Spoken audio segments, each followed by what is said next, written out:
मेरा नाम चंदन कुमार सिंह है। मैं दिल्ली का रहने वाला हूँ। पिछले 10 इयर्स पहले हमें बीपी की प्रॉब्लम हुई थी, जो कि अंडर कंट्रोल में चल रही थी। फिर 2013 में मुझे डायबिटीज की प्रॉब्लम आई और फिर मैंने उसको भी कंट्रोल में रखा। 6-7 साल 8 साल तक हमें कभी कोई दिक्कत नहीं आई। 2019 में जुलाई का मंथ था, जब हमने हर 3 महीने पर टेस्ट कराता था। जब मैंने उस बार जुलाई में टेस्ट कराया तो मेरा क्रिएटिनिन लेवल बढ़ के आया।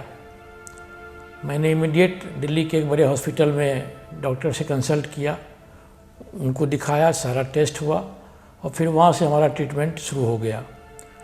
तकरीबन 6 महीना तक मेरा क्रिएटिनिन लेवल जो है जितना 2.5 था उसी के आसपास रहा। 2020 जनवरी फरवरी से थोड़ा सा क्रिएटिनिन लेवल हमारा बढ़ने लगा।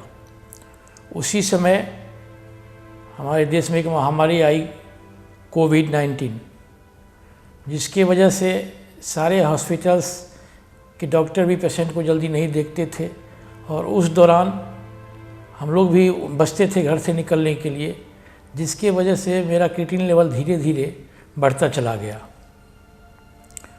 जुलाई अगस्त का मंथ में हमारा क्रिएटिनिन लेवल 6 के ऊपर हो गया था और हमें प्रॉब्लम्स भी आने लगी। फिर मैंने एक प्राइवेट हॉस्पिटल में डॉक्टर से कंसल्ट किया, उनके अंडर मेरा ट्रीटमेंट शुरू रहा। 2 महीना 3 महीना उनके अंडर ट्रीटमेंट हुआ, लेकिन क्रिएटिनिन लेवल घटने के बजाय रुका भी नहीं, फिर बढ़ता चला गया। 30 सितंबर को अचानक मेरी तबीयत बिगड़ने लगी, मेरे सांस में लेने में कठिनाइयाँ होने लगी। शाम का वक्त था, 1-2 घंटा हमने वेट किया। फिर जब ज़्यादा बेचैनी बढ़ गई तो हम इमीडिएट हॉस्पिटल इमरजेंसी में गए, जहाँ पता चला कि मेरा क्रिएटिनिन लेवल 17 पहुँच गया है और उन्होंने अचानक मेरे गले में राइट साइड में सुराख करके और डायलिसिस शुरू किया। मैं 2 दिन एडमिट रहा वहाँ। 2 दिन एडमिट के बाद फिर डिस्चार्ज किया गया और सप्ताह में मेरा 2 डायलिसिस दिल्ली के हॉस्पिटल से होने लग गया। धीरे धीरे 1 महीना 2 महीना बीता, फिर हमें और प्रॉब्लम्स आने लगी कि मुझे पेट में पानी ज़्यादा भरने लग गया, जिसकी वजह से 2 डायलिसिस पे भी मेरा काम नहीं चल रहा था और बीच बीच में सांस की प्रॉब्लम, सांस फूलना, ये सब कठिनाइयाँ आने लगी। फिर वहाँ सजेस्ट किया गया डॉक्टर के हिसाब से कि आप सप्ताह में 3 डायलिसिस लीजिए। मैंने सप्ताह में 3 डायलिसिस लेना शुरू किया और कुछ दिन सही रहा, फिर सांसों में प्रॉब्लम होना शुरू हो गया। और उस जगह ये भी व्यवस्था नहीं था कि जब हमें कोई इमरजेंसी आए समझ में तो हम तुरंत जाके डायलिसिस करा सकते हैं। ये बहुत बड़ी प्रॉब्लम थी उन हॉस्पिटलों में, जिसकी वजह से कभी रात भर हम बैठ के जो है समय बिताते थे, सो नहीं पाते थे, सांस लेने में प्रॉब्लम होती थी, बेचैनी हो जाती थी। हॉस्पिटल से बात करते थे तो कहते थे आप इमरजेंसी में आके डायलिसिस कराइए, और इमरजेंसी में बजट का प्रॉब्लम, जहाँ 2000-3000 में डायलिसिस होता था वहाँ 10,000-20,000 की बजट का आ रहा था। इसकी वजह से मैं ढूंढने लगा कि ऐसा हॉस्पिटल जहाँ पे डायलिसिस कम से कम जब चाहूँ मैं तब करा सकता हूँ। तो हमें किसी ने बताया कि यहाँ गुड़गांव DLF फेज़ 3 में एक नरेना सुपर स्पेशलिस्ट हॉस्पिटल है, आप एक बार वहाँ के डॉक्टर से कंसल्ट करिए। तो फिर मैंने पता किया तो हमें पता चला कि आप डॉक्टर सुदीप सिंह सचदेव से मिलिए, वो नेफ्रोलॉजी के बहुत बेहतरीन डॉक्टर हैं और आप एक बार उनसे ज़रूर अपॉइंटमेंट लीजिए। फिर मैंने उनके नाम से अपॉइंटमेंट लिया और इस हॉस्पिटल में आया। चंदन कुमार सिंह मेरे पास जब OPD में पहली बार आए तो उनकी हालत काफ़ी ख़राब थी। उनके दोनों ही गुर्दे पूरी तरह फेल हो चुके थे और डायलिसिस की प्रक्रिया बाहर शुरू की गई थी। उनके शरीर में पानी भरा हुआ था, उनको सांस लेने में दिक्कत थी और खून की भी कमी थी। कमज़ोरी आना, उल्टियाँ आना, ये उनकी मेन प्रॉब्लम्स थी जब वो मेरे पास आए। एवैल्यूएशन करने पे पाया गया कि उनके लंग्स में भी पानी भरा हुआ था और उनकी जो किडनी फेलियर के कारण जो जांचें थीं वो काफ़ी ख़राब थी। सबसे पहले हमने डायलिसिस को इंटेंसिफाई किया था, पेशेंट को स्टेबलाइज़ किया उनके फेफड़ों में पाया गया कि पानी भरा हुआ था, जिसे हमने निकाला और दवाइयों के द्वारा उनको हमने स्ट्रॉन्ग बनाया, उनकी हीमोग्लोबिन बढ़ाई ताकि वो ट्रांसप्लांट की प्रक्रिया के लिए तैयार हों। इसके बाद उनकी वाइफ गुड्डी जी सामने आई और उन्होंने वॉलंटियर किया कि वो उनको अपना गुर्दा देंगी। दोनों का हमने डिटेल्ड वर्कअप किया और जांचों के बाद they underwent a kidney transplant which thankfully turned out to be successful.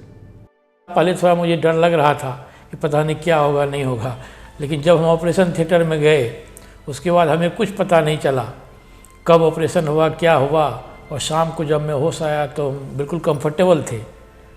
हमें ना तो कोई पेन का एहसास हो रहा था ना कुछ हो रहा था। हम सोच रहे थे कि मेरा ट्रांसप्लांट हो गया। और ये सब देख के, और इतना कोऑपरेटिव स्टाफ थे यहाँ के कि हमको 10 दिन हॉस्पिटल में रहा, मुझे कभी पता ही नहीं चला कि मैं घर में हूँ या हॉस्पिटल में हूँ। और उन्होंने हमें 10 दिन आईसीयू में रखा, चूँकि कोविड का समय था, और उससे बहुत सेफली जितने भी स्टाफ आते थे हमें आपको सैनिटाइज करके बिल्कुल एकदम, कभी कोई ऐसा नहीं होता था व्यक्ति कि ऐसे आ जाए अंदर। बहुत ख्याल रखा गया इन सब चीज़ों का, क्योंकि ट्रांसप्लांट के बाद जो इन्फेक्शन का वो दौर था, अगर उसमें हॉस्पिटल हमारा सही ढंग से ख्याल नहीं रखती तो शायद ये कामयाबी हमें नहीं मिल पाती। आज किडनी ट्रांसप्लांट के 3 महीने बाद चंदन कुमार सिंह और गुड्डी देवी दोनों ही एक नॉर्मल और खुशहाल ज़िंदगी व्यतीत कर रहे हैं। दोनों के किडनी फंक्शंस एब्सोल्युटली नॉर्मल हैं और मेडिकली भी दोनों फिट हैं। चंदन जी को अब जो नई ज़िंदगी मिली है उसके लिए दोनों ही भगवान से बहुत शुक्रगुजार हैं। जब इनकी बीमारी के बारे में पता चला तो बहुत घबरा गई थी मैं कि पता नहीं अब क्या होगा, किस तरीके से फिर इसका समाधान निकलेगा। फिर जब हम नारायणा हॉस्पिटल आए, यहाँ पे डॉक्टर सुदीप से हमने दिखाया और उन्होंने बहुत अच्छे तरीके से हर चीज़ को हैंडल किया, अच्छे तरीके से इनका ट्रीटमेंट किया। उसके बाद फिर उन्होंने बताया कि डायलिसिस तो हमेशा चल नहीं सकती, तो इसका ट्रांसप्लांट एकदम लास्ट सॉल्यूशन वही है, जिससे कि बिल्कुल ये फिट हो जाएंगे, ठीक हो जाएंगे। फिर हमने सोचा कि हमारा ब्लड ग्रुप बिल्कुल मैच हो रहा था, कोई दिक्कत नहीं थी, तो हमने इन्हें किडनी डोनेट करने का डिसाइड कर लिया और फिर ट्रांसप्लांट के बारे में बिल्कुल सोचना शुरू कर दिया। फिर सारा कुछ टेस्ट वगैरह होता चला गया और उसके बाद जो है फिर सब कुछ मैच होते चले गए। सारी किडनी का जो मैचिंग टेस्ट होता है वो सारे मैच हो गए, अच्छे तरीके से मैच हो गए। और उसके बाद फिर हमारा ट्रांसप्लांट हुआ। और ट्रांसप्लांट में हमें पहले बड़ा वो लग रहा था कि पता नहीं डोनेट करूँगी क्या होगा नहीं होगा, उसके बाद की लाइफ मेरी कैसी रहेगी नहीं रहेगी, तो घबराहट सी हो रही थी।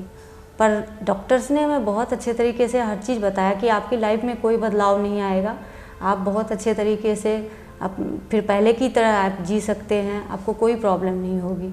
और उसके बाद उन्होंने ट्रांसप्लांट किया। डॉक्टर विकास जैन और सुमित बंसल, इनकी पूरी टीम बहुत अच्छे तरीके से इन्होंने बड़ी सफाई से ट्रांसप्लांट किया। हमें महसूस भी नहीं हुआ कि इतना बड़ा ट्रांसप्लांट हमने किया करवाया और हम मतलब किडनी डोनेट किया तो हमें कोई तरह की प्रॉब्लम्स हो या कुछ महसूस नहीं हुआ।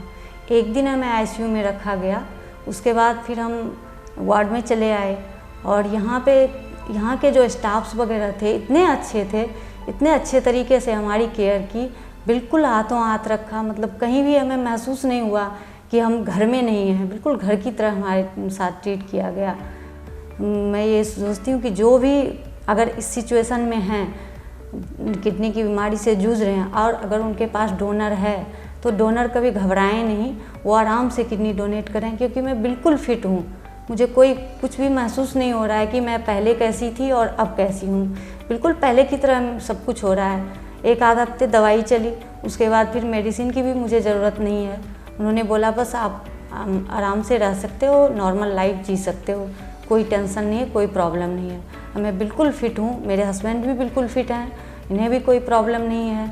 तो मैं पूरे टीम को, पूरे स्टाफ्स, जितने भी जीडीए स्टाफ्स वगैरह जितने भी हैं इस हॉस्पिटल में जिन्होंने हमारी देखभाल की, उन सबको मैं बहुत बहुत धन्यवाद कहना चाहती हूँ। और मैं ज़रूर अगर मेरे साथ कोई ऐसा शेयर करे ऐसी प्रॉब्लम के बारे में तो मैं इस हॉस्पिटल के बारे में उसे ज़रूर सजेस्ट करूँगी। We at Narayana Super Speciality Hospital, Gurugram, have a highly skilled and competent team of nephrologists, kidney transplant surgeons, critical care specialists, and are running a successful kidney transplant program for the last 3 years.